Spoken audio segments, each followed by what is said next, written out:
the more that we could be pushing that on the business side to say, beyond revenue and profitability, what is the quality metric? What is the well-being metric? Obviously, employee engagement, many companies measure. Are we measuring the investments in learning that we're putting out there for our people? Even if they are people that end up leaving, if we're improving the future employability of a workforce, surely that's a good business and society metrics.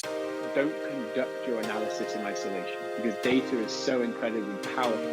Not defending just the tribe, but defending the organization. Those creative people that you really want to keep empowered, keep excited, keep motivated, keep thinking. A good experience pays dividends down the line. Stereotypes tend to break down in proximity. Welcome to We're Only Human, a podcast about human resources, business, technology, and the workplace. My name is Ben Eubanks, your host, and I'm so glad you're here.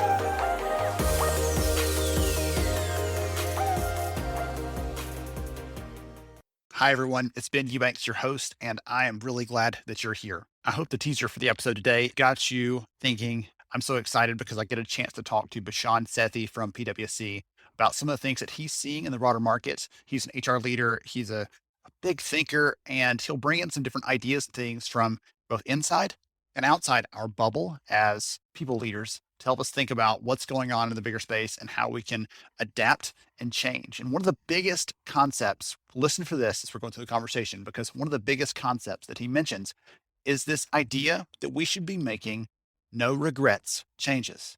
It's no regrets changes and investments in the work we're doing. Essentially, that comes down to we make decisions occasionally and we wonder, was that the right thing? And there are times when we can make decisions, and regardless of what happens long term, we are glad we made that choice because it's going to lead to better outcomes for the people involved in it. So it's going to be a great conversation. I hope you enjoy it. Before we dive into the discussion, here is a quick word from our sponsor.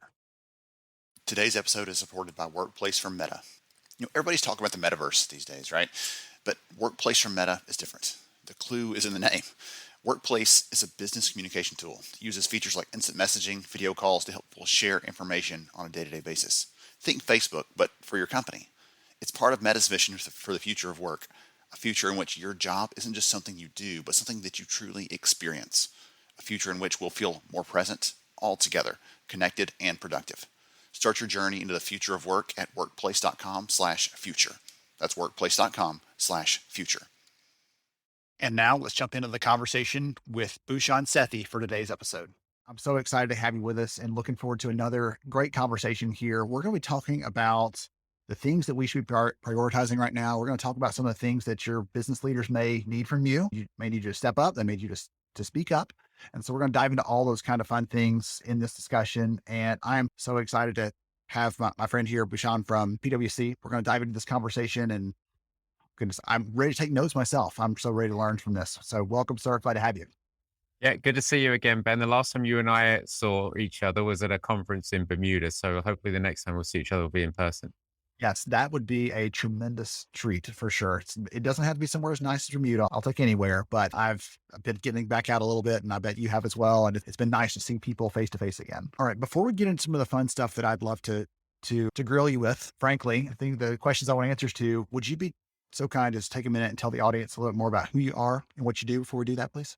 Sure. I lead our global people and organization practice here at the firm, which means I work with lots of different companies on really the intersection between strategy and workforce. So, helping business leaders through workforce topics like organizational restructuring and culture and incentives and future of work type topics. I also work with HR leaders on some of those same topics as they work with business leaders. I've also started teaching since we met, Ben. I started teaching at NYU Stern, so I'm an adjunct professor there. And I also spend some time in my global role, policy work with the World Economic Forum and the G20 stuff as well. So I think that's super important, especially at my stage of life and tenure, to actually start giving back from not just the business side, but also a lot of what we do in the people space does impact policy and policymakers, whether it's reskilling, good jobs, safety in the workplace. And so that's what I spend my time. And I live in New York City, and I have a fading British accent, but I've been here for 20 years and I grew up. Did you say a fading or a failing accent there? Fading. I've never heard someone say that before, but I love that. That's so great. Okay. So one of the things I want to ask you about is, in addition to all the things you just mentioned, you also spend a significant amount of time writing and sharing your ideas and, again, doing a lot of giving back to the community. And so one of the things I love to hear from you is I saw a piece recently that you had written talking about the big CEO study that PwC does and talking about some of the findings in there. It was super fascinating. I'll try to make sure and drop a link in the notes, everybody, while you're listening here. Try to drop a link in the notes so you can go check that out if you want to read more on that. But one thing that stood out to me in that is that about 1 in 3 CEOs said that part of their own compensation, their incentives, things like that are tied to people-related metrics. And I just love to get your take on that. What does that mean for HR's relationship with leadership? And are there any kind of things we can take from that finding there? Yeah, it's potentially not enough.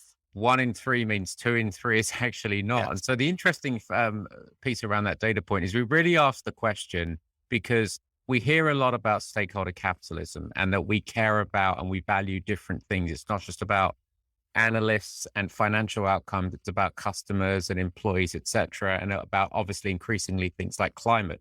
So we really put that question to test. So we said, to what extent is your business measuring things differently? And as you said, it was actually 60% actually said we care about employee engagement, people type metrics. 70% said they care about customer type metrics. Something like 40% said they care about kind of ESG type metrics at the business level. We then asked that same question to say, which of these do you embed in your executive scorecards and put compensation at risk for? And then the numbers plummeted. And so for people, it was 1 in 3. For climate, it was even less. For customers, a little bit more. And so what that really tells us is the balance. If we really want to change how work gets done, and if we've learned anything through the pandemic, Ben, about well-being and the importance of safety and the importance of kind of giving people the currency of time and also giving people time to invest in their own learning and all of those important aspects that have driven the Great Resignation and also driven kind of a lot of inequity in our society and polarization in the workplace. If we want to value things differently, all of the other measures around climate and customer and people have to be embedded in the executive scorecard. So it's a good thing that we're talking about and at the business level are looking at those different measures. But as this stuff takes a bunch of time, and until you actually change how executives are compensated, we won't make some of the changes that we should be making and that everyone has been talking about. I know you and I have been talking about for probably the best part of 40 years between us. When I saw the number, I had the same thought that you did. Hey, somebody is. We'll call that a small victory. But at the same time, for everyone that is essentially two aren't, where the numbers actually were there, there's the bigger population is not yet doing that. And so I'm thinking for those that are doing it, let us sincerely hope that they start telling their stories and we start highlighting them and seeing the outcomes of doing that. Because the more that happens, the more likely we'll be able to leverage and lever our own leaders to start following that practice, to start adopting that. Because you said, changing human behavior is hard. We've made a living trying to help people do that better and all the things that are wrapped into that. But there's an opportunity there to really make that a priority. If you say you care about your people, it's very easy to say that. As you said, that the numbers, when they initially said, yes, it's important. Are you doing it? No. Like I won't meet your eye, won't meet your gaze at that point. And it's a human thing, honestly. Yeah. To do that. And I would say the more that HR professionals through processes that we own, like performance management, or at least the custodians of, can push it through that angle to say, we know that we've got to measure the what and the how through performance measurement, through the kind of the annual goals setting at the individual level, maybe the team level.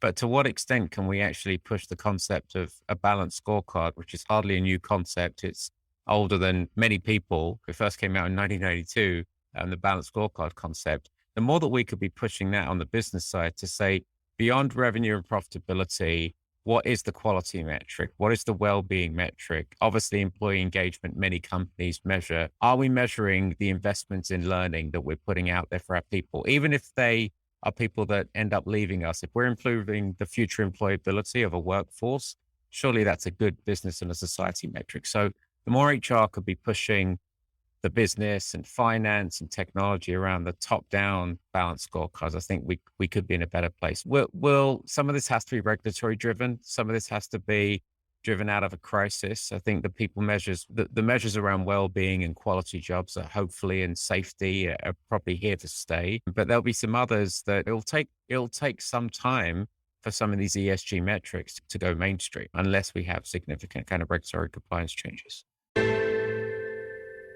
We'll be right back to We're Only Human in just a moment. Workplace is a business communication tool from Meta. Think Facebook, but for your company. It's part of Meta's vision for the future of work, a future in which we all feel more present, connected, and productive every day. Start your journey into the future of work at workplace.com/future. That's workplace.com/future. And now back to our conversation with Bhushan Sethi from PwC. One of the things that you talk about a couple different areas there that we have the opportunity to influence. We don't control many of them, but we have the opportunity to influence in a lot of areas. And so I wanted to ask you, because I saw in a recent interview where you covered this spectrum of different things that we could be putting our hands to in terms of focus and attention and effort and transparency from an organizational perspective, pay equality, employee training, like you were talking about, upskilling people. We have all these different buttons we can push, right? Trying to make an impact, trying to serve our people well, but also serve the business at the same time. And I'd love to hear from you. There's such a laundry list, and it's easy to get just overwhelmed by how many things we could be focusing on. Any suggestions or encouragement for the audience listening in on things they should be prioritizing right now? So whether it's HR professionals for the HR function or pushing the business, the old adage, in times of uncertainty, and especially in times of crisis, like focus on what you can control from a business context. That's super important. So if your company can invest in reskilling people and lifting the general level of acumen on climate and the extent that climate impacts your business and your products and your ways of working and your individual carbon footprint and behaviors, that's really important on a business level and a societal level. Just like many firms have invested in digital upskilling for their people, probably more for their knowledge workers and less for the essential workers, but the firms have done that. Managers have had training when they've become managers. A lot of that management fundamental training now needs to be retaught, because the concept of how to have difficult conversations, how to give and receive feedback, managers are having to do that in a very important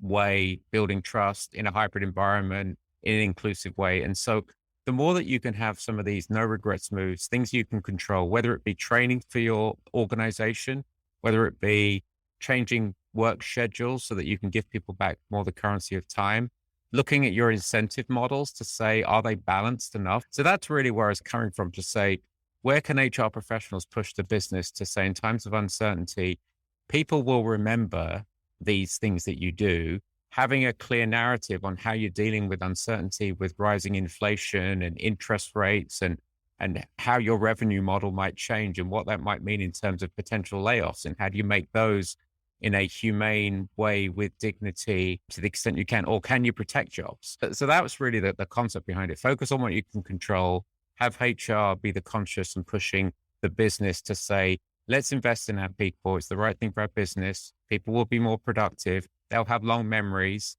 If we hit a downturn, we're going to hit an upturn at some point.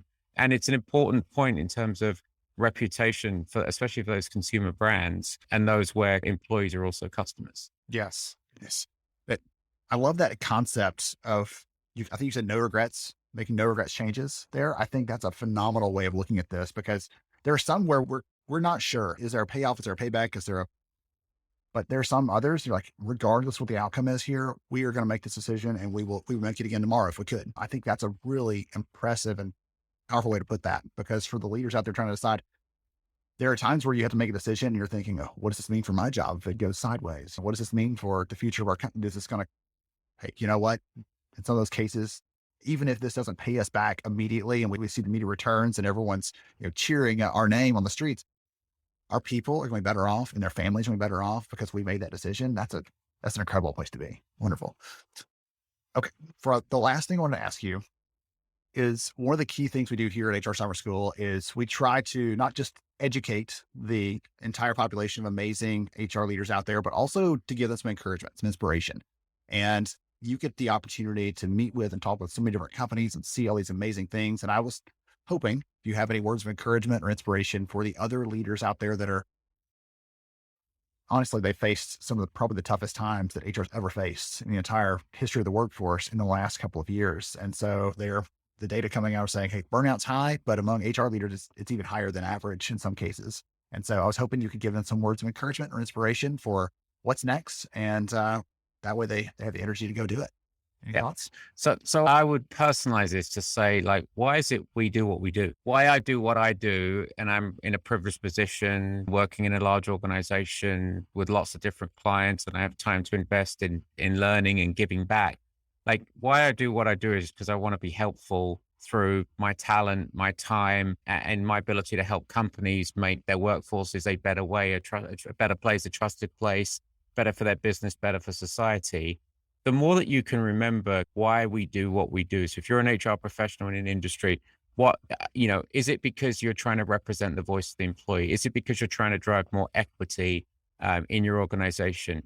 There's nothing wrong with you waking up to say, what I want to do is actually serve our business better so it can improve its profits and our customers, because we need that to fund what I was describing around equity and good jobs and quality outcomes. So the more that we can remember, like, why is it you wake up every day from a professional sense doing what you do? And if it's to support people, improve business, drive out, bring some of your experience to your organization or to other organizations if you do pro bono work or work in your community. So I would just always go back to why you do what you do, and you don't really go far wrong there. And the more that you can encourage your business leaders to go from, like, why is it we do what we do? What's inspiring about the bank and the fact that we can create economic opportunities for our customers?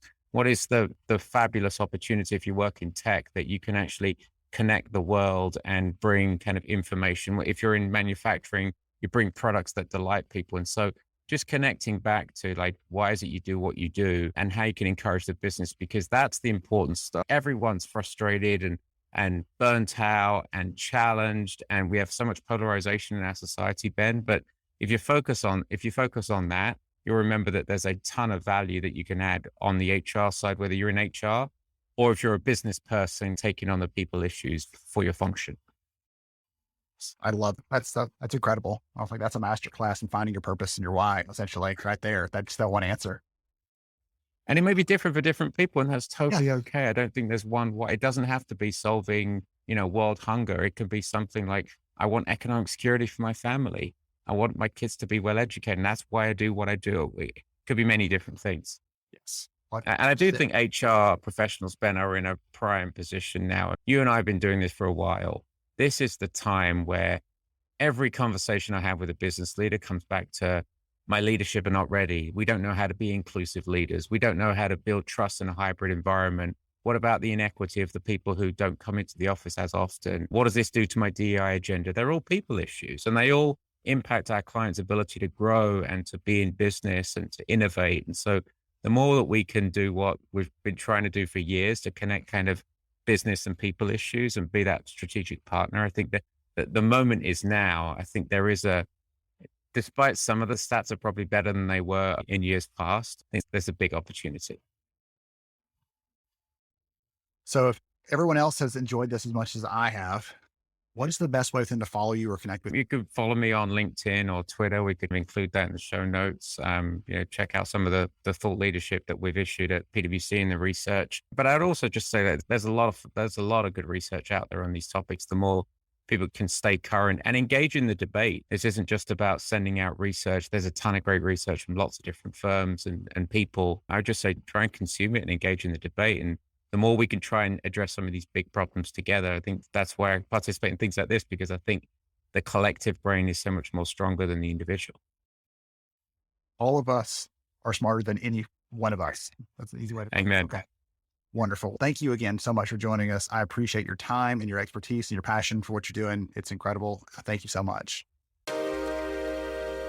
Thank you so much for joining me on the show today. I'm honored to have you as a listener. If you enjoyed this episode, please take 10 seconds to rate it at iTunes, Stitcher, or wherever you listen to your podcast. Also, if you know a friend that could benefit from today's conversation, please pass it their way.